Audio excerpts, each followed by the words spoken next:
tardes, bienvenidos y bienvenidas en nombre de la doctora Paulina Rivero Weber, directora de nuestro programa. Y hoy estamos de fiesta con esta sesión. Justamente concluimos el 8º ciclo de Cine Debate, que pues por primera vez se realizó de forma virtual, y la verdad es que el éxito de estas sesiones es gracias a todos y todas las asistentes, y pues la verdad es que también agradecemos su asiduidad. Y bueno, durante este tiempo de contingencia sanitaria debido a la pandemia por coronavirus, pues hemos visto cómo el mundo se ha transformado debido a esta revolución tecnológica, pues a través de la cual recibimos todo tipo de información, ¿no? Y sobre todo, en este caso, contenido de bioética. Y la verdad es que esta información nos llega a una velocidad, pues, extraordinaria. Y con todo ello, pues, este cambio de paradigma pedagógico agregado al consumismo y a la violencia social que ya veníamos viviendo desde antes, pues ha dejado a todo mundo, pero concretamente a los jóvenes, a los niños que estudian desde casa, pues en una posición relativamente desventajosa, ¿no? Porque podríamos pensar que están tal vez manipulados o alienados en sus celulares, en sus consolas, de pronto también tal vez nosotros mismos, ¿no? Mal alimentados, encerrados, y pues justo este tipo de vulnerabilidad en la infancia y en la juventud ha hecho a muchos repensar estos modelos educativos y la forma en la que preparamos a las nuevas generaciones, pues para enfrentar a un mundo que está cada vez más conflictivo, y echamos mano de la literatura, la filosofía y la propia vida. Sí me escuchan allí, ¿verdad? Y bueno, esta tarde el doctor Jonathan Caudillo Lozano abordará estas temáticas con la película Capitán Fantástico, del año 2016, dirigida por el actor y director en ciernes Matt Ross. Buenas tardes, Jonathan. Gracias por ser nuestro padrino de clausura. ¿Qué tal, Elizabeth? La verdad es que me da un total y absoluto gusto estar contigo en este espacio, y también agradezco mucho al programa universitario de bioética. La verdad es que para mí es un gusto enorme. Espero que no se me note suficientemente la sonrisa que tengo en la boca, porque para mí es siempre un placer estar en este espacio, estar con ustedes, que ya prácticamente son familia, y con toda la audiencia, por supuesto, que está con nosotros, que pues vamos a escuchar un poco algunos elementos de esta película que pues creo que seguramente nos va a desatar muchas preguntas, que es una película que de pronto nos hace que reflexionemos a propósito de las maneras de vivir. Entonces creo que por allí va a ser un poco nuestra reflexión el día de hoy. Agradezco muchísimo, reitero el espacio. Elizabeth, Francisco, allá detrás de cámaras también, por supuesto que te agradezco muchísimo. La doctora Rivero Weber, y por supuesto al programa universitario de bioética. ¿Y qué te parece si comenzamos? Sí, desde luego, muchas gracias, Jonathan, y desde luego que ya somos casi familia. Jonathan es miembro del programa universitario de bioética, y para todos los que no conocemos a Jonathan, si me permites, les voy a leer rápidamente tu semblanza, ¿ok? Sí, claro, gracias. Jonathan Caudillo Lozano es maestro en saberes sobre subjetividad y violencia por parte del Colegio de Saberes, y doctor en filosofía en la Universidad Iberoamericana. Actualmente realiza investigación sobre temas centrados en la relación entre el cuerpo, la carne y la animalidad en la filosofía y en las artes escénicas, principalmente en la danza Buto. Realizó estancias de investigación en los Hijikatas Archive de la Universidad de Keio, y es miembro fundador del Komurobishis Archive en Tokio, Japón. Ha publicado diversos artículos en revistas especializadas de filosofía. También es autor del libro Cuerpo, Crueldad y Diferencia en la Danza Butó, una mirada filosófica, editado por Plaza y Valdés. Trabajó como docente en el Centro de Estudios Científicos y Tecnológicos número 12, como profesor de filosofía, también en el diplomado Tránsitos en el Centro Nacional de las Artes, o CENART, y en el doctorado Cartografías del Arte Contemporáneo del INVAL. Como mencioné, actualmente es investigador postdoctoral de este programa. También ha publicado columnas en el plumaje, en el periódico digital Animal Político, y pues ahora está colaborando realmente muy activamente en el programa universitario de bioética, impartiendo cursos, y ahora pues es un placer tenerlo en las sesiones de Cine Debate. Y antes de que empieces con tu comentario, Jonathan, quisiera pues contar un poco de qué va la película, si me das oportunidad o claro, quieres... Claro que sí. ¿Sí? Ok. Sí, por favor, gracias. Capitán Fantástico narra la historia de Ben, un padre de familia que decide junto a su esposa Leslie trasladarse a un bosque para criar a sus hijos. Con una ideología anticapitalista basada en las teorías de Noam Chomsky, Ben y su esposa comienzan un proyecto difícil, es decir, construir una especie de paraíso autosuficiente donde ellos asumen la crianza de sus hijos, su educación y su preparación para la vida desde una perspectiva propia. Anárquicos, desfasados y podríamos decir salvajes, entre comillas, los jóvenes viven en este mundo silvestre preparándose de una forma primitiva, vinculada con el mundo natural y la supervivencia en el medio, completamente ajenos a la civilización que transcurre no muy lejos de allí. Desafortunadamente, la muerte de la madre, debido a una depresión, los hace encontrarse con una sociedad que los recibe sin entender exactamente qué son. Y bueno, antes de que el doctor Jonathan comience con esta presentación que nos ha preparado, quiero recordarles a nuestras invitadas e invitados que vayan escribiendo sus comentarios y preguntas en el chat. Ahora sí, adelante, Jonathan, el escenario es tuyo.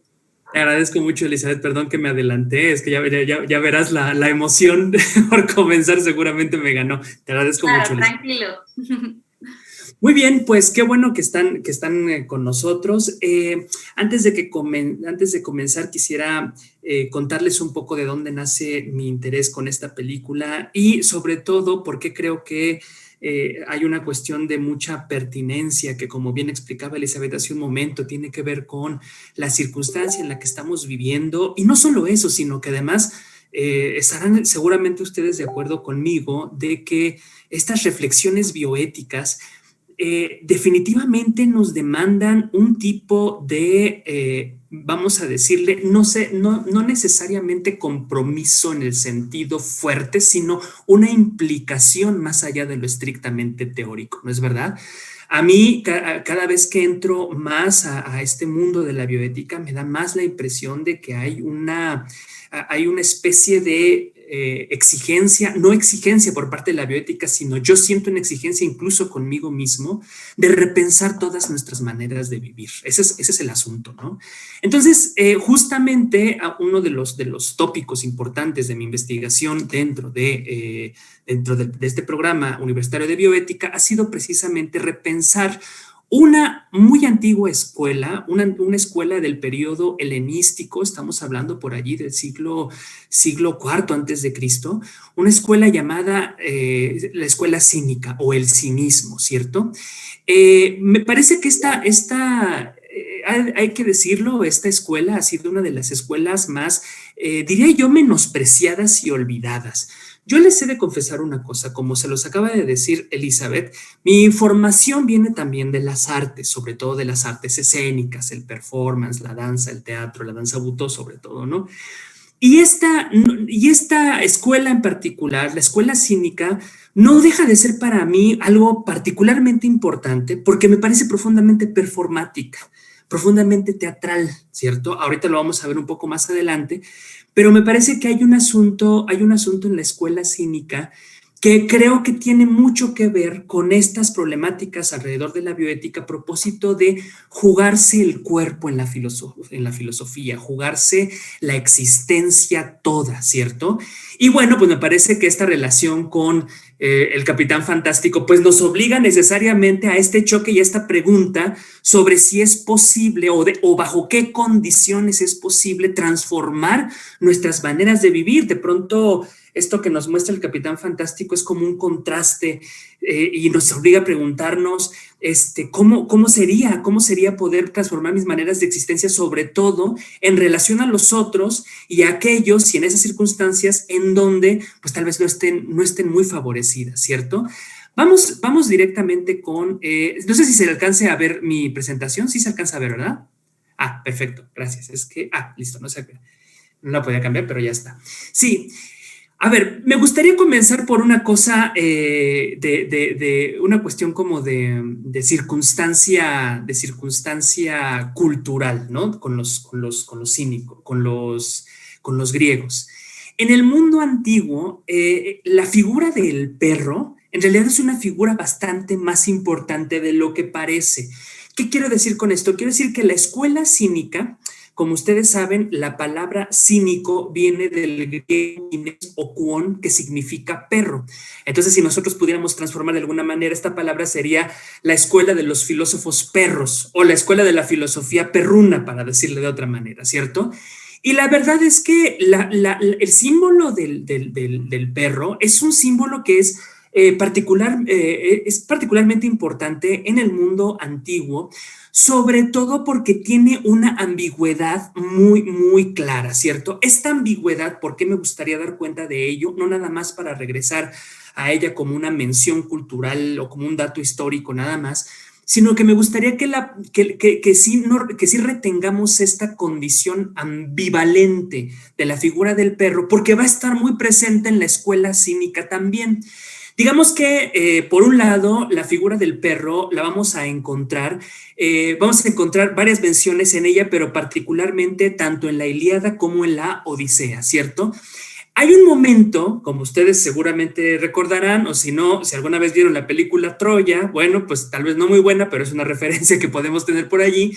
En el momento precisamente en el cual Héctor se va a enfrentar contra Aquiles, porque Aquiles quiere tomar venganza de que Héctor mató a su compañero Patroclo, al que quería muchísimo, ¿no es verdad? Hay una mención importante, una petición que hace Héctor a Aquiles, que está precisamente aquí, donde dice: te lo suplico por tu vida, tus rodillas y tus padres, no dejes a los perros devorarme junto a las naves de los aqueos. Esta mención al perro nos recuerda mucho la relación que tiene el perro con la muerte. Recordemos que uno de los símbolos importantes entre la mitología griega está Cerbero, el can Cerbero, ¿no es verdad? El can Cerbero, que es precisamente aquel que es compañero del dios Hades, que está en el Hades, precisamente en las puertas, y es una especie de guardián, ¿cierto? Digamos, la figura del perro es una figura que siempre nos va a aparecer como liminal, siempre está en los intersticios, siempre está en los bordes de lo uno y lo otro. En este caso podemos ver la faceta siniestra del perro, que es ese perro que iba a decir callejero, pero en realidad sería más correcto decir salvaje, porque todavía no había calles propiamente dicho en la Grecia antigua, ¿cierto? Entonces, el perro es una fauna que está fuera de la civilización y que obviamente nadie se ocupa de ella, nadie la alimenta, y que ustedes pueden darse cuenta que después de la batalla, después de los combates, llegan los perros a comerse a los cadáveres, ¿cierto? Es la figura del perro necrófago, ¿no es cierto? Entonces, de alguna manera, esto que le dice, esta súplica que hace Héctor a Aquiles, lo que le está diciendo es: no me dejes morir sin las ceremonias y los rituales apropiados para mi muerte, porque esto significaba una muerte en deshonra. O sea, hay una serie, obviamente, como en toda cultura, hay una serie de rituales que se tienen que seguir para precisamente no permitir que el alma llegue a donde tenga que llegar, pero sobre todo para que tenga una muerte digna, una muerte legítima, reconocida culturalmente. Un cuerpo que es dejado en el campo de batalla al arbitrio de las fieras, básicamente es un cuerpo que no le importó a nadie, y esto es lo que no quiere Héctor que pase con su propio cuerpo, ¿cierto?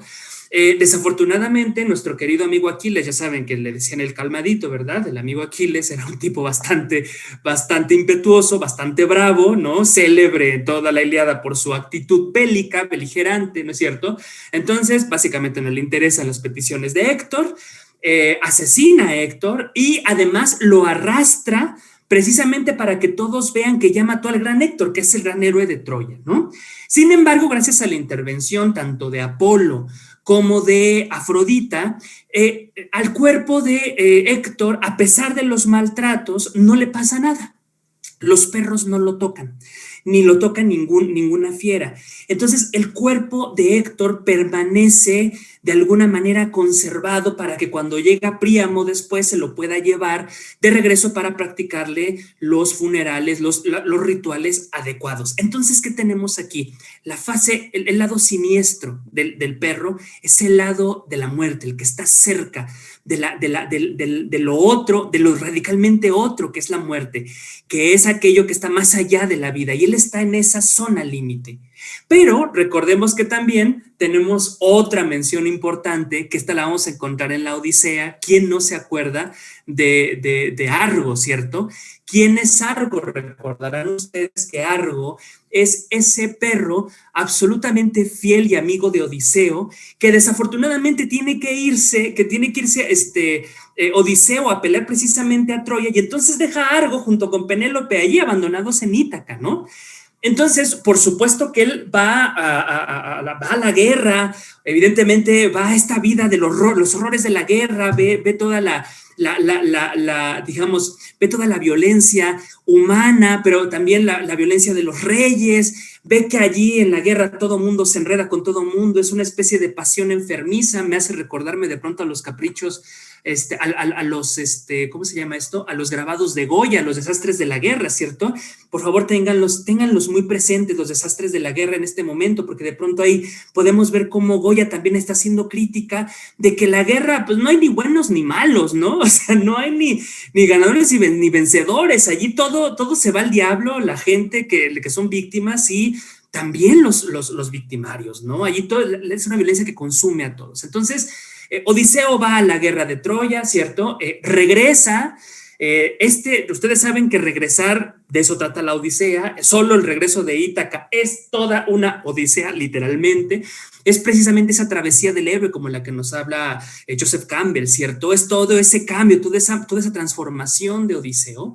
Y en ese momento, todo este viaje es 20 años, tarda 20 años en regresar a Ítaca, desde que sale hacia Troya y regresa a Ítaca, él tarda 20 años, ¿no es cierto? Entonces, antes de irse, pues había criado a su perro Argo, lo quería mucho, con todos los amores, todos los cariños, ese perro que además tiene esta faceta luminosa, esta faceta de la lealtad, ¿no? Del compañero, de la amistad, ¿no? Para decirlo con todas sus letras. Pero cuando él regresa, se da cuenta que Penélope está siendo pretendida, ¿cierto? Además, los pretendientes han ocupado toda su casa y, por supuesto, digamos, Odiseo regresa y trata de infiltrarse, pero de manera oculta, porque no tienen muy buenas intenciones para con él, entonces él tiene que disfrazarse de mendigo, de pordiosero, y con ayuda de Atenea, pues se le transforma un poco los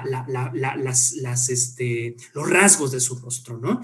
Y nadie lo reconoce, solo una persona, y fíjate que puede que esté correcto decir persona, ¿eh? Por allí acabo de leer un textito maravilloso, puede ser el comercial de introducción a la bioética de la doctora Rivero Weber, gran textazo, sobre todo sobre la parte de la persona, es muy interesante. Solo hay un ser que lo reconoce, y este es Argo. Y pareciera que Argo ha tenido las mismas penurias, pero desde su vida perruna. Argo está ahí echado en un montículo de estiércol de vaca, totalmente avejentado, maltratado, descuidado, ¿cierto? Nadie le hace caso, no es ni la sombra de ese perro que fue hace 20 años. Y el único que se da cuenta quién es debajo de esos disfraces es precisamente el perro Argo. Pascal Quignard hace una reflexión aquí muy bonita porque él ocupa, parece que en la Odisea el verbo para olfato es nostos, que Pascal Quignard dice es la misma raíz de nous, o sea, pensar. Es muy bonito porque lo que está diciendo Pascal Quignard es que pensar es como oler, pensar es olfatear. Si se fijan, totalmente contrario a esta idea del pensamiento intelectual, ¿no? Esta idea del pensamiento teórico. No, él habla como de este verbo del olfato. Dice Pascal Quignard en un juego de palabras muy bonito, Argo piensa a Odiseo, ¿cierto? Es decir, lo olfatea, lo reconoce, lo piensa, ¿cierto? Entonces, justamente está precisamente dudando de entrar o no, y en ese momento está con un amigo Odiseo. Les leo esta parte rapidísima. Tal hablaban los dos entre sí cuando vieron a un perro que se hallaba allí echado e irguió su cabeza y las orejas. Era Argo, aquel perro de Ulises, que él mismo, más allá en tiempos, crió sin lograr disfrutarlo.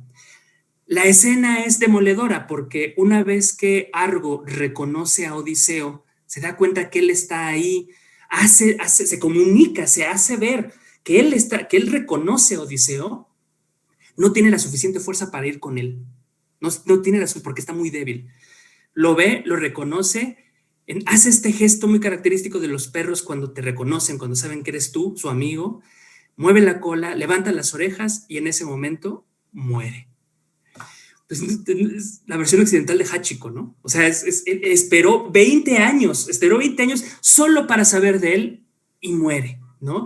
Y el pobre Odiseo, como está en una circunstancia horrible, no puede hacer absolutamente nada, porque si va con su perro, justamente todo este plan de ser incógnito, pues entonces se echa a perder. Entonces, no hace nada más que pasar de largo y derramar una sola lágrima. Vean ustedes, entonces aquí tenemos la faceta luminosa, la faceta luminosa del perro. El perro es un guardián, es leal, es amigo, sabe olfatear y distinguir los enemigos de los no enemigos, ¿no?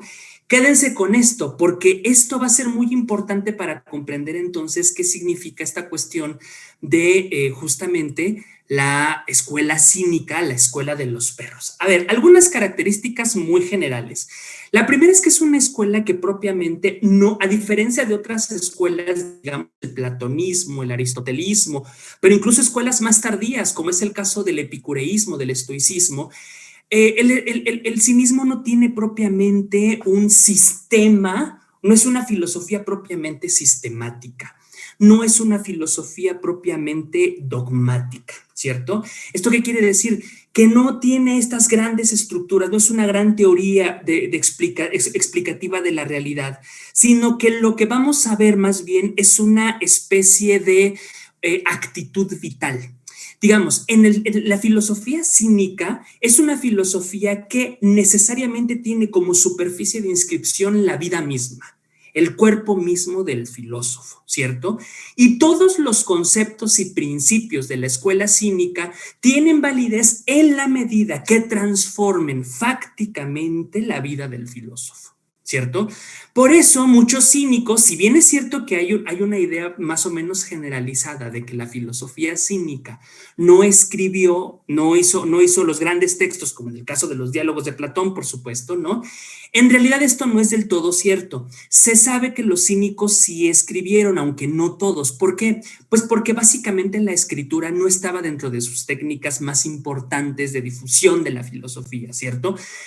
En ese sentido, en tanto que era una actitud vital, solamente algunos de los cínicos precisamente escribieron, y los que escribieron, eso también hay que decirlo, ¿cierto? Esto también hay que decirlo, no escribieron propiamente en lenguaje filosófico. ¿Qué quiere decir esto? Quiere decir que no apelaban tanto al tipo de escritura racionalista, conceptual, sistemática, sino que más bien el tipo de expresión de la filosofía cínica estaba más del lado de la anécdota. La anécdota, esto ahorita lo vamos a explicar, la sátira y la parodia. Algunos de los textos que nosotros encontramos en esta dirección es precisamente los textos de Luciano de Samosata. Los textos de Luciano de Samosata tiene por ahí unos textos que se llaman los diálogos cínicos, y en los diálogos cínicos precisamente lo que hace es tomar grandes personalidades de la cultura grecolatina, ¿cierto? Vamos a encontrar Heracles hablando con Diógenes, Heracles hablando con Aquiles, ¿cierto? Y es un tipo de diálogo, dicen por allí, serio-burlesco. ¿Qué quiere decir esto? Quiere decir que es un tipo de diálogo que siempre va a apelar a la comedia, o sea, siempre va a apelar a la comedia, a la parodia, ¿cierto? Un poco a ridiculizar con la finalidad de relativizar eso que se toma muy en serio. Y este es un elemento muy importante en el cinismo, ¿cierto? Esta cuestión de relativizar aquello que se toma muy en serio va muy de la mano con una consigna cínica que tiene que ver con falsificar la moneda en curso, que esto es una consigna que en un momentito más les voy a explicar, ¿cierto? Entonces, estas son las formas de expresión. Nos vamos a dar cuenta que no es una forma de expresión puramente y sistemáticamente filosófica, sino que, si me lo preguntan, de hecho yo estoy convencido de ello, a mí me parece que el cinismo está mucho más cerca del arte que de la filosofía, si me lo preguntan. En realidad, me parece que el cinismo, justamente en esta consigna de la filosofía vuelta a vida, de pronto las tácticas que ocupan el cinismo son mucho más cercanas a las tácticas que encontramos en las artes, sí, literariamente como el caso de la parodia y la sátira, pero también incluso son un poco performativos. ¿Qué quiere decir esto? Hay una cosa que es que casi todos los documentos antiguos sobre el cinismo, estoy pensando muy concretamente en el libro de Las vidas de los filósofos más ilustres, ¿no? De Diógenes Laercio. Básicamente este libro lo que junta, ¿qué son? Chismes, ¿no? Porque ¿qué sería el ser humano sin chismes? Nada, ¿no? Entonces, que cuenta chismes y anécdotas, ¿no? Y esto es muy interesante porque muchas de los escritos antiguos que abordan el cinismo van a describir las formas de vida del cínico a partir de las anécdotas. ¿Cuáles son las anécdotas más típicas del cinismo? Bueno, pues aquí hay algunos cuadros típicos, ¿no? ¿Se acuerdan ustedes? Cuando llega el gran Alejandro Magno, recordemos que eran contemporáneos, el gran Alejandro Magno, que de pronto llega a Atenas y ve a Diógenes tumbado tomando el sol, ¿cierto? Y le dice Alejandro Magno: hola, Diógenes, soy Alejandro Magno, soy Alejandro el Grande. Y dice Diógenes: y yo soy Diógenes el gran perro, le dice él, ¿no? Entonces, esta es una imagen muy interesante porque también nos permite ver esta contraposición entre el poder soberano, la figura del rey y la figura del filósofo, pero el filósofo cínico, que es rico, pero es rico de otra manera, es poderoso, pero poderoso de otra forma, ¿cierto? Esto es muy importante entenderlo porque además ustedes saben que uno de los ideales del mundo griego antiguo importantes era precisamente la arete, la excelencia. Y hay que decir que Sócrates, uno de los grandes antecedentes para el cinismo, va a pensar que la arete, lejos de radicar en este asunto de la excelencia aristocrática, guerrera, del poder político, Sócrates va a empezar a pensar que la arete en realidad está en otro lado, que es de otra naturaleza, de naturaleza más existencial y vitalista, si ustedes quieren. Y digamos, cuando en algún momento, según los textos de Diógenes Laercio, cuando en algún momento le preguntan a Platón, que por cierto, Diógenes y Platón no se llevaban muy bien, hay algunos debates a propósito de si realmente son contemporáneos. Ustedes saben que siempre es un poco difícil con esta clase de escuelas apelar a la objetividad histórica. Independientemente de eso, que es lo que no nos interesa, la imagen de un Platón, filósofo de las ideas, aristócrata, el gran Platón, el gran filósofo sistemático, contra un Diógenes, filósofo de las calles, que no tenía casa propia, que él se impuso a sí mismo la vida nómada, la vida que siempre vagaba de un lugar a otro, la vida que siempre estaba inestable. Sí, es una imagen que simbólicamente nos dice muchas cosas, ¿cierto? Y precisamente cuando en algún momento le preguntan a Platón que qué opinaba de Diógenes el cínico, no el primero, pero sí uno de los más representativos filósofos de esta escuela, Platón contesta: Diógenes es un Sócrates enloquecido. Y esto nos tiene que permitir entender varias cosas, porque justamente el hecho de que Platón conteste que es un Sócrates enloquecido nos dice que se parece a Sócrates, tiene algunos elementos del carácter similares a Sócrates, pero están llevados hasta sus últimas consecuencias, ¿cierto? A diferencia enorme de Platón y de Aristóteles, que ellos van a tener propiamente lugares para poder enseñar en su escuela, ¿cierto? Recuerden ustedes que la escuela platónica era la academia, que era un jardincito por allí, un terreno que habían comprado ellos, ¿no? Para poder estar protegidos sobre todo del resto de la polis. Esto ahorita lo explico. Y recordarán ustedes que la escuela de Aristóteles es el liceo, ¿cierto? El liceo, que es otra zona específicamente para los peripatéticos, los alumnos de Aristóteles. Recordemos que Diógenes no tiene una escuela. Diógenes habla de su filosofía en cualquier lado, en la calle, en los mercados, en el ágora, en las plazas. Sí suelen juntarse en una zona que se llama el Cinosargo. Pero esto es una cosa muy interesante porque el Cinosargo no es propiamente un jardín específicamente destinado a ellos, sino que en el Cinosargo era una zona que estaba a las afueras de Atenas, en donde se había levantado precisamente en honor a un perro que se había robado un sacrificio que se le había dado a Heracles. Entonces llegó un perro blanco, se roba la carne que se le había dado en sacrificio a Heracles, y entonces levantan una zona sagrada en ese lugar, pero ya no era de muy buena fama en la época de Diógenes. Allí se juntaban los exiliados, los bastardos, los desclasados y todos los excluidos de la zona de la cultura ateniense. Esto nos tiene que importar mucho. ¿Por qué? Por dos cosas. La zona geográfica, ¿no? Está en los límites de Atenas, pero otra, está en los límites del nomos y la physis. ¿Qué es el nomos? El nomos es una categoría, como todas las categorías griegas, siempre es de muy difícil traducción exacta, ¿no?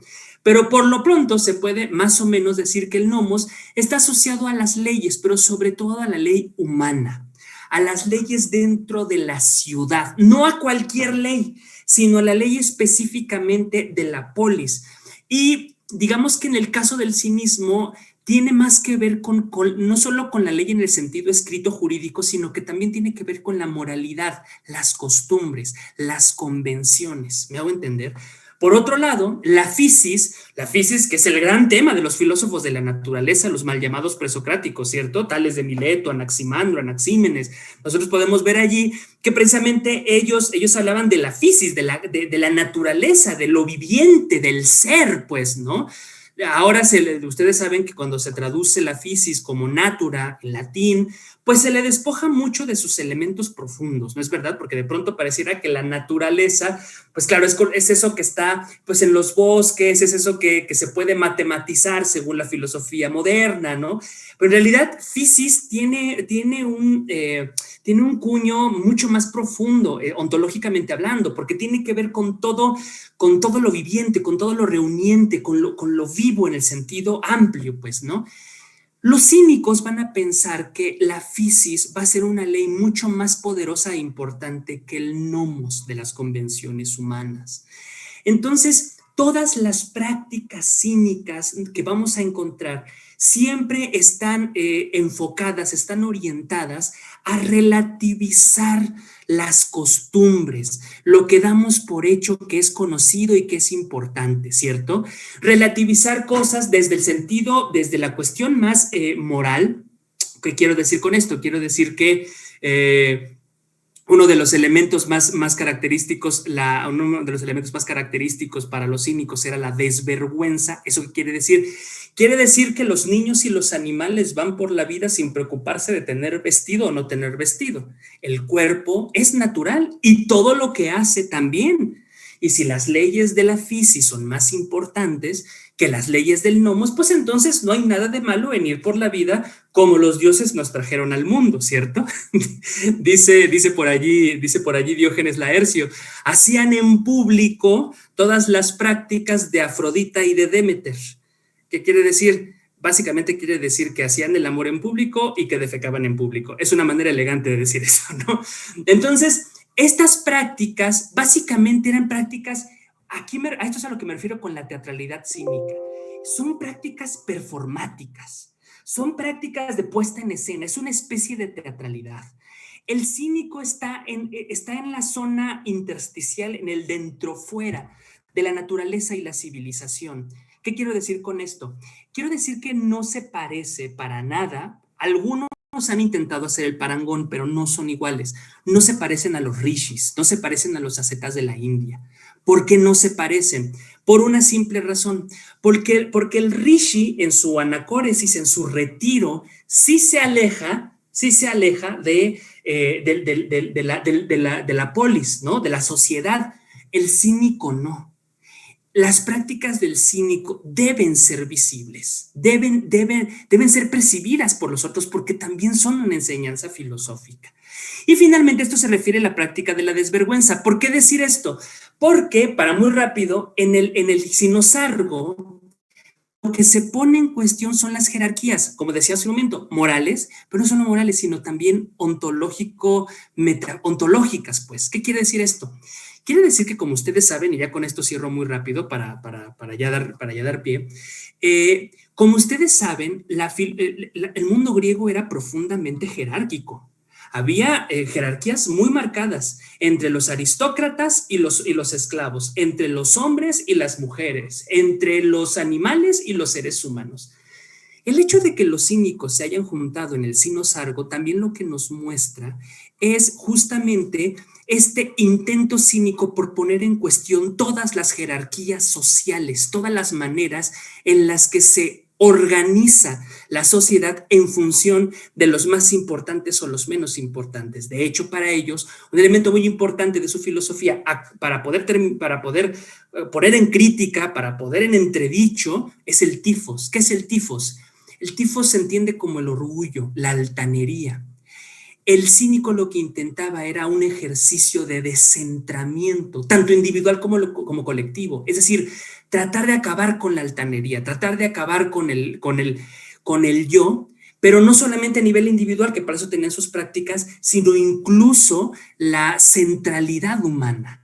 Son los primeros en proponer una especie de desplazamiento del antropocentrismo, ¿cierto? Y muy rápido, antes de continuar, me gustaría mostrarles esta ya para pasar ahora sí con el tiempo del debate, pero me gustaría compartirles esta falacia lógica, que me parece muy interesante porque creo que es un poco la pregunta que nos atrae, que nos convoca con estas problemáticas a partir de la película del Capitán Fantástico es: ¿bajo qué condiciones es posible revitalizar? Porque no se puede hacer un cinismo tal cual, ¿no? Es evidente. Pero ¿de qué manera se puede repensar, reinterpretar el cinismo antiguo de cara a las problemáticas contemporáneas que estamos viviendo? Es una exigencia de repensar toda nuestra manera de vivir, porque, ojo, la doctora Elizabeth ha hecho un trabajo maravilloso junto con la doctora Beatriz a propósito de toda la industria cárnica, de toda la industria del consumo de consumo de los animales, ¿no? Del consumo de la carne y de los animales y de la crueldad y la experimentación. Esto hace que entonces no solo nos cuestionemos, ojo con esto, la producción, también hay que cuestionarnos el consumo. ¿Y qué creen? Que ahí entramos nosotros. Cuestionar el consumo nos obliga a cuestionar lo que entendemos por placer, lo que entendemos por deseo y lo que entendemos en general por la manera de vivir. Esa es la cosa seria que de alguna manera el cinismo tiene esa vigencia. Pero no nada más es decir, ay, es que las grandes corporaciones están, y la producción en masa. Sí, todo eso es verdad, pero es que hay un problema, hay demanda, ¿no? De algún lado sale. Y esa demanda de alguna manera tiene que ver con la manera en la que concebimos la vida, pero muy concretamente nuestro cuerpo, nuestro placer y nuestros deseos. Entonces, ¿por qué me parece que es una exigencia? Bueno, pues como nos dice aquí esta falacia, ¿no? Una falacia lógica, ad antiquitatem dice, es una falacia que consiste en hacer creer que lo correcto o verdadero es aquello que lleva haciéndose desde hace mucho tiempo. Por ejemplo, decir que las mujeres deben quedarse en casa porque así se ha hecho siempre.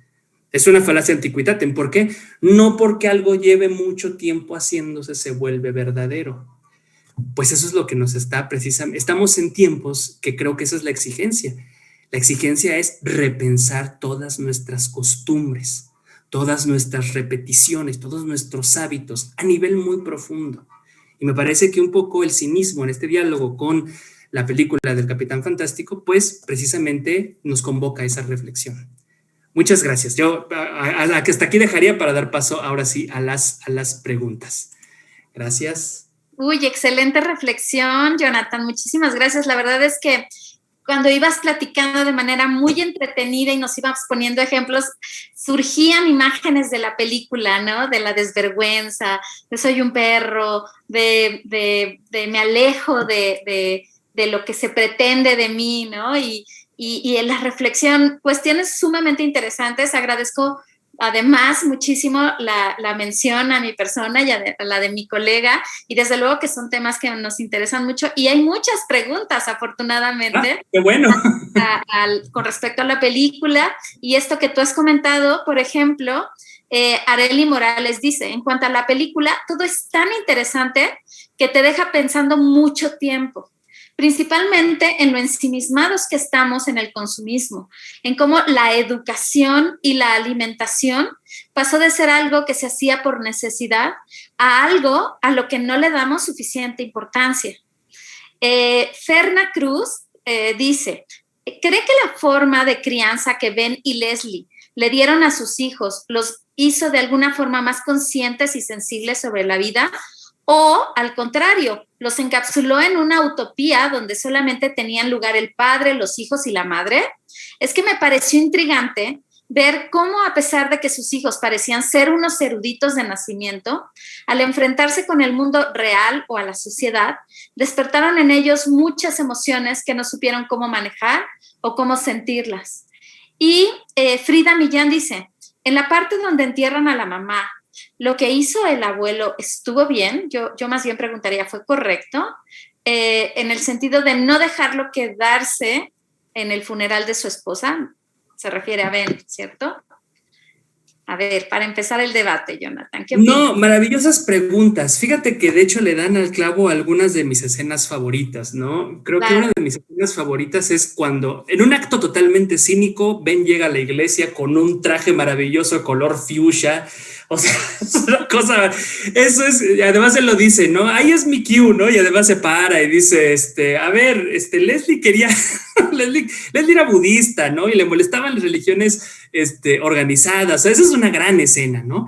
A ver, vamos a regresar a las preguntas que son muy interesantes. La primera sobre el ensimismamiento. Sí, creo que creo que muchos de los elementos de la sociedad en la que vivimos, de este capitalismo tardío en el que estamos viviendo, me parece que tienen elementos de profunda atomización, de profundo individualismo, de profunda incapacidad de repensar nuestras relaciones con el otro y lo otro, en sentido amplio. El otro ser humano, el rostro directamente de Elizabeth, que aunque estamos aquí, me está viendo con su rostro, muy al estilo de Levinas, ¿no? El rostro del otro, pero también de lo otro, y lo otro no en el sentido teológico ni divino, sino la naturaleza, la fisis, esas otras entidades vivientes que incluso a nivel inconsciente mantenemos totalmente invisibilizadas. Claro que afortunadamente la humanidad, sobre todo en estos últimos años, cada vez han recrudecido más los movimientos sociales que pretenden la visibilización, y esto me interesa mucho la palabrita, visibilizar. Quiere decir que hay poblaciones que ni siquiera vemos, ¿cierto? Que ni siquiera vemos tanto humanas como no humanas, como muy bien lo ha demostrado también en algún momento Elizabeth junto con Beatriz, ¿no? Tanto los animales, pero también los recursos naturales, pero también la relación con el otro. Entonces, si hay una especie de ensimismamiento, de ultra individualismo que justamente lo que hace es incapacitarnos cada vez más, y desafortunadamente, mis queridos, me da la impresión de que uno de las repercusiones más profundas a nivel psicológico, a nivel vital de la pandemia y el confinamiento, pues es que esta incapacidad de hacer comunidad, pues cada vez se ve más imposibilitada, ¿no? Entonces, ahí hay un elemento que hay que repensar, por un lado. Por otro, la crianza. Cuando dice la crianza, ¿los hace más conscientes o los encapsula? Mi querida, son las dos. Son las dos. A mí me parece que una de las cosas que son muy bonitas piensen en esto, en cualquier ruta de personaje, ahí va a salir el maestro de teatro, ¿no? Pero cualquier ruta de personaje implica enfrentarse a un conflicto. Si no hubiera conflicto, entonces no hay historia, ¿cierto? En realidad, en el momento en el que Leslie muere, se ven obligados a ponerse a prueba. Se ven obligados a salir de ese pequeño nicho utópico, que habían construido, a enfrentarse a la realidad de todos los días de cómo vive la gente en este capitalismo, ¿no? Y de pronto, efectivamente, hay muchos elementos que son maravillosos, que son profundamente lúcidos de sus prácticas vitales, pero hay otros que les imposibilitan las relaciones. Si tú me apuras en esta pregunta, yo lo que les diría es, si tú me preguntas, ¿ya Ben desde el inicio está en las prácticas cínicas? Yo diría no. En realidad, el viaje de Ben, el viaje de Ben, por supuesto que de sus hijos también, pero lo que pasa en particular de Ben, ¿no? El viaje de Ben es un darse cuenta lo fácil que es. Cuando transformas tu modo de vivir, te puedes volver dogmático. Te puedes obligar a gente a vivir como tú cuando no era originalmente su intención. Los hijos hacen las dos cosas que aquí nos dijeron, precisamente tal cual, son más conscientes. Afortunadamente crió hijos más libres, piensan por sí mismos y entonces eso se le revierte a Ben porque ahora lo van a cuestionar. Y ahora le van a decir, oye, pero es que mira, a lo mejor, ¿no? Se te pasó la mano, a lo mejor, ¿no? Y esto implica entonces que necesariamente ya Ben tiene que pensar también en función de cómo los hijos lúcidamente lo están cuestionando a él. Yo les voy a ser muy honesto, cuando yo vi esta película tenía un miedo horroroso de que fueran a ridiculizar a la figura de Ben, de verdad, tenía un miedo horroroso. ¿Por qué? Porque dije, claro, al final va a terminar en la casa de los abuelos, ¿no? Va a terminar en un departamentito y entonces todo este ímpetu, todas estas ganas de transformación vital va a dar al traste. No, en realidad yo lo que pensaría es que el viaje de Ben, para decirlo en ciertos términos, va de un cierto primitivismo, de un cierto regreso al primitivismo a lo que sí es el cinismo. Porque en el cinismo, como yo les decía, estás en una zona intersticial, es decir, no estás totalmente fuera, sino que sí se hacen falta las relaciones. Las prácticas del cínico son prácticas que pretenden repensar las relaciones en la comunidad. Tienen la finalidad de repensar el mundo en el que vivimos, pero para eso tienes que estar dentro de la polis, ¿cierto? Al inicio, Ben no está adentro, está justamente afuera intentando alejarse precisamente, ¿no? Entonces, me parece que hace un poco las dos cosas y ese conflicto es el que se va resolviendo a lo largo de la película. El entierro de lo de la mamá. Fíjense que a mí yo les recomendaría dos cosas. Una, más bien les recomendaría una sola cosa que es una cuestión metodológica. La película es suficientemente ambigua moralmente como para que no podamos pensar las acciones solamente en términos de bueno y malo. Así que vamos a intentar no pensarlas así. O sea, quiero decir, bueno, estuvo bien lo que hizo en tal escena o estuvo mal lo que hizo. Híjole, pues es que depende de cómo lo veas y desde qué perspectiva te pongas, ¿no es verdad? Digamos, la película creo que nos permite, es muy ambigua moralmente, ¿no? ¿Por qué? Porque de pronto uno dice, bueno, pero es que ¿por qué les dice en la cena que su mamá se suicidó? Pero es que hay ideas que ¿se acuerdan de esta escena donde le reclaman a Ben? Es que ¿por qué les dijiste, no?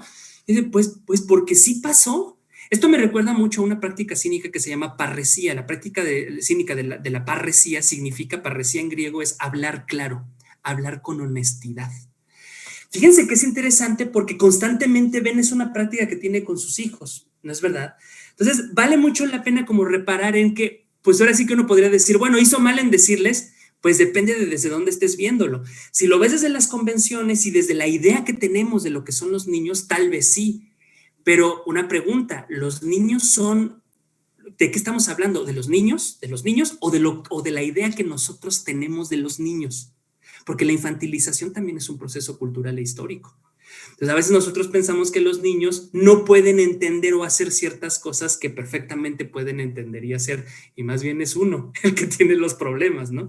Entonces yo diría, claro, si me preguntas, bueno, a mí me parece que al final del día creo que la misma Leslie hubiera preferido, si tuviera que decirlo en términos de correcto o incorrecto, me parece que es una gran escena. Creo que tiene suficientes elementos para argumentar que pues estuvo bien que pues ella quería morir cremada y además en el retrete más cercano, que me parece una cosa maravillosa porque además se parece mucho a ciertos elementos cínicos también, ¿no? Entonces, bueno, eso. Buenísimas respuestas, qué interesantes reflexiones y sobre todo pues cómo nos remites a las imágenes y a las escenas, este análisis tan interesante. Alicia Elizabeth dice, ¿considera preocupante la forma en que la urbanización y las ideologías de esta misma sociedad nos han distorsionado tanto la forma de pensar, así como la empatía con los temas relacionados con la naturaleza? Vania Abrego sí establece pues su postura respecto a la película. Dice ella que cree que la forma en que educaron a sus hijos fue correcta y también les evitaron experiencias pues malas, desagradables, pero de igual forma les quitaron la posibilidad de conocer otras actividades, otras personas. Entonces, se podría considerar que los padres fueron egoístas al privarlos de vivir en una sociedad, un poco lo que estamos haciendo y viviendo actualmente, ¿no, Jonathan? Porque finalmente a mí a veces me parece que les hemos robado un año de vida a los niños, a mis hijos concretamente, ¿no? Están encerrados sin socializar, desesperados, hartos de las clases en línea, incluso igual que muchos de los compañeros universitarios. ¿Qué pasa en este tipo de situaciones en donde pues es la misma sociedad, las mismas acciones de la sociedad que permiten que vivamos en esta situación de confinamiento o de aislamiento social? Porque todo el mundo dice vivimos en sociedad, pero finalmente buscamos a nuestros amigos morales y a veces ese grupo es muy, muy reducido, ¿no? Totalmente. Fíjate que dices una cosa muy interesante que la verdad es que habría que decirlo muy fuerte y muy claro. La pandemia no trajo ciertos problemas, los puso en una lupa para verlos más grande, porque ya estaban pasando antes. ¿Qué quiero decir? A nosotros nos encantaría decir que desde el 2020, por cuestiones del COVID, pues la gente empezó a aislarse, a ser más egoísta, a caer en depresión y a tener violencia intrafamiliar. No, que creen que eso ya pasaba antes. En realidad, lo único que sucedió con el COVID y el confinamiento, como pasa con todo cuando el ser humano se enfrenta a la naturaleza, es que es como si las prácticas, las formas de ser se pusieran en una lupa. Lo bueno y lo malo, ¿no? Entonces, de pronto se agudiza esa visión y de pronto nos damos cuenta, pues, de las cosas que estaban pasando, pero que estaban pasando desde antes y que por esta circunstancia en particular, como bien dices, Elizabeth, pues por supuesto que lo que sucede es que se vuelven más claras estos problemas sociales, esta dificultad que tenemos para poder establecer vínculos más allá de los vínculos conocidos y que a veces penosamente se reducen solamente a la familia. Y digo penosamente no en el sentido de que esté malo, sino de que tenemos dificultades incluso para extender con nuestro comportamiento ético y moral con amigos, con la gente que está en nuestro trabajo, con compañeros, ¿no?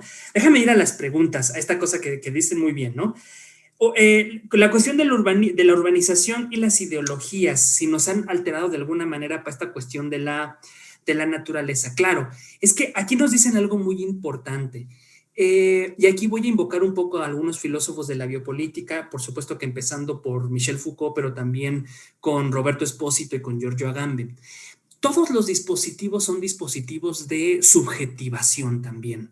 Estos filósofos lo que de alguna manera hacen es invitarnos a pensar que la construcción de la subjetividad no es independiente de la red de discursos, la red de prácticas, pero incluso las formas de arquitectura.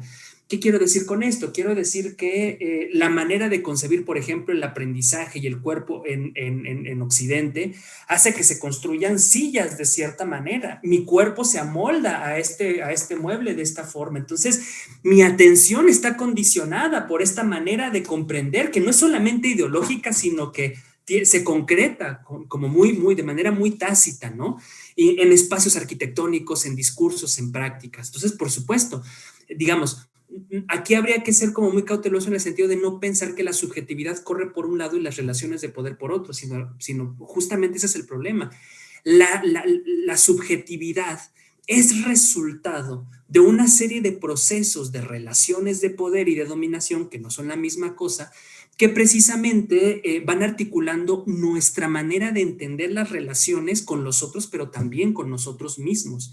Nosotros no podríamos comer lo que se comía hace un siglo, pues, ¿no? De ninguna manera. Ya no podríamos tampoco, ya no podríamos tampoco hacer ciertas prácticas corporales como tal cual como se hacían en aquella época. ¿Por qué?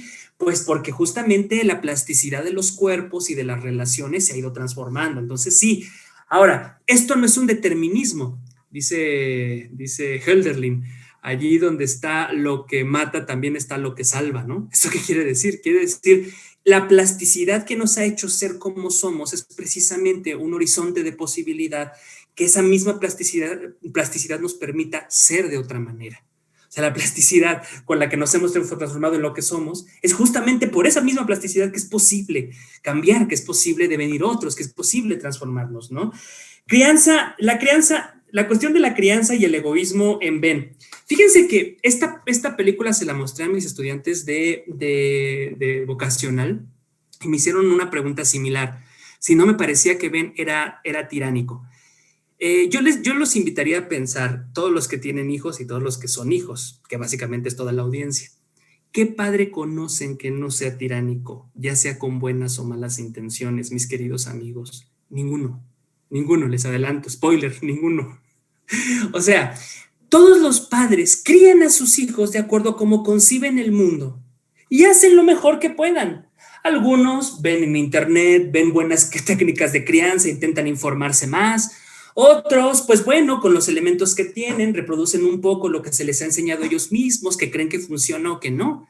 Ben no hace nada diferente si lo piensas bien. O sea, Ben hace exactamente lo mismo que haría cualquier padre, está educando a sus hijos. Lo que pasa es que Ben es un anarquista, con referencias de Chomsky, ¿no? Que además, ahí está un poco la cosa. Cuando se va con Leslie, es una decisión consciente tomada por ellos dos. Ellos ya vivieron en este mundo y saben que no quieren eso. Y son libres de ello, ¿no les parece? O sea, son libres de construir otra manera de vivir. Pero nacen los chamacos y ahí están las dificultades, porque ahora ellos deben pasar por alguna situación, que en este caso es la muerte de Leslie, que los haga decidir si quieren esa manera de vivir o quieren otra. ¿Qué creen? Todos hacemos eso. Todos hacemos eso. O sea, siempre hay un momento en nuestras vidas en el que tenemos que decidir, ¿voy a ser exactamente como me criaron para ser? Bueno o malo, aquí no hay juicios morales, puede ser lo que sea. ¿Voy a ser exactamente como me designaron para ser? ¿O decido individualizarme, decido singularizarme de otra forma? Decido construirme a mí misma de otra manera. Eso es lo que hacen los hijos de Ben también durante la película. Y Ben tiene que hacer el trabajo que hace cualquier padre. ¿Los obligo o los dejo? Todos hacen eso, Todos hacen eso. Y Ben no es la excepción. Y Ben hace eso justamente, ¿no? Le dice, mira, ¿se acuerdan que en el momento en el que ya se va su hijo en el aeropuerto, ¿no? Le dice, mira, si estás con una mujer, pues mira, yo te recomiendo esto y esto otro, pero sobre todo no te mueras. Claro, ¿no? Es que te voy a dejar ir, ya no te puedo proteger.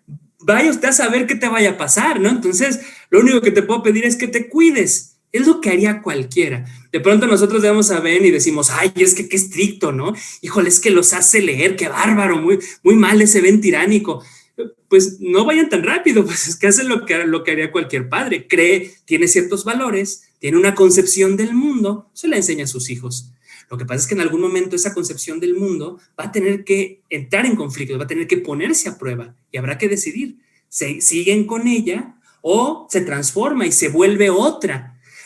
Otra no quiere decir totalmente opuesta o renunciar a la anterior, pero si ustedes se dan cuenta, cuando el hijo de Ben ya va como peloncito con el yapamala budista, ya no es Ben, ya no es Leslie, pero tampoco es los chamacos estos metidos en el Xbox, es otra cosa. Ya es él, ¿me explico? Ya son los primeros pasos para ser él mismo. Eso es el cinismo también, ser sí mismo. Lo que pasa, mis queridos amigos, es que ser sí mismo es muy complicado. Es una cosa muy, muy difícil de hacer. No lo digo porque yo pueda. Este es el proyecto, bien lo decía Heidegger, ¿no? Está la vida impropia y la vida propia. Y vivir de manera propia, de manera auténtica, es muy complicado. Es un proyecto, a ver si podemos, ¿no? Ay, qué padre, qué interesante. Me quedo picada con todas estas ideas que nos que nos brindas. Hay varias felicitaciones. Comenta Rolando, muy interesante. La verdad es que gracias. Esaú López tiene su propia conclusión, dice que siente que el cinismo, siguiendo una línea pseudoplatónica, puede revitalizarse planteándonos nuestras opiniones, pero la cuestión no es solo saltar de una opinión a otra, ¿no? Sino en enriquecer el concepto mismo de opinión y resignificarlo como algo que responda efectivamente a nuestras circunstancias vitales. Él dice algo profundo y no líquido. Entonces, dejas pues muchas ideas en la audiencia, Jonathan. La verdad es que muchísimas gracias por este comentario tan brillante, tan interesante, tan entretenido, por invitarnos a ver esta película que pues yo la tuve que volver a ver y revisar y analizar, y sí deja muchas reflexiones, muchas cuestiones, y pues la verdad muchísimas gracias por acompañarnos en esta sesión. No, pues les agradezco muchísimo. La verdad es que para mí feliz es como es un poco nos permitimos estar en un espacio de conversación menos académico, tal vez platicar un poco, platicar de películas, que es la cosa más bonita del mundo. Así padrísimo. Que no, al contrario, Elizabeth, padrísimo. Y gracias a la audiencia, preguntas muy interesantes, les agradezco mucho. Y bueno, pues aquí nos veremos para la otra. Muchas gracias. Buenísimo, sí, la verdad es que te tenemos que volver a invitar, y sí, en efecto, agradecemos a todas las y los asistentes que, bueno, quedaron allí varias preguntas, muchas se respondieron con esto que tú explicabas, otras tal vez invitan a que ellos también sigan esta reflexión. Y bueno, nuevamente les comento que con esta sesión cerramos el 8º ciclo de Cine Debate, y bueno, con mucho gusto nos estaremos reuniendo nuevamente cuando inauguremos el 9º ciclo de Cine Debate, que va a arrancar en agosto de este año. Y bueno, durante el tiempo de receso académico, de cualquier forma, les invitamos a seguir nuestras redes sociales, la columna en el plumaje del Programa Universitario de Bioética en Animal Político, y desde luego agradecerles a mis compañeros, a mis compañeras, que sin su apoyo, sin su ayuda en toda la logística tras bambalinas, pues esto no podría haberse logrado. Muchísimas gracias, de verdad.